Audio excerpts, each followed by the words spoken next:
Hey guys, I'm Brent. Welcome to the Daily Devo. Today, we're going to talk about how to respond when Jesus meets our need.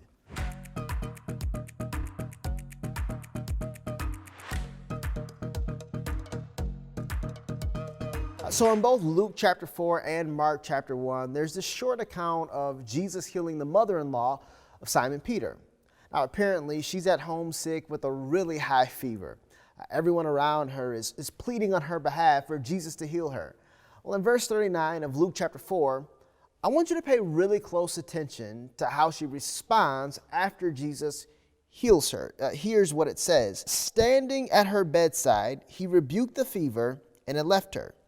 And she got up at once and prepared a meal for them. The miracle in this story is, of course, the healing. But the key takeaway here is this woman's response. When Jesus healed her, she did more than just say a simple thank you. She responded with an act of service to both Jesus and those around her. One of my favorite Bible teachers, Dr. Tony Evans, puts it this way in his commentary. Her actions are a reminder that when the Lord meets a need in your life, it should always provoke you to greater service. My friend, I have no doubt that you and I have seen Jesus do some amazing things in our lives.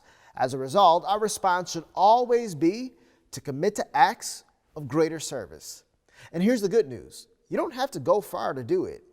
In the case of Peter's mother-in-law, she simply prepared a meal for the people who were in her home. I want to ask you a question. Who are the people around you that you can show an act of greater service to because Jesus has met a personal need in your life? Let a response to Jesus meeting a need go beyond lip service. Let our response be greater service.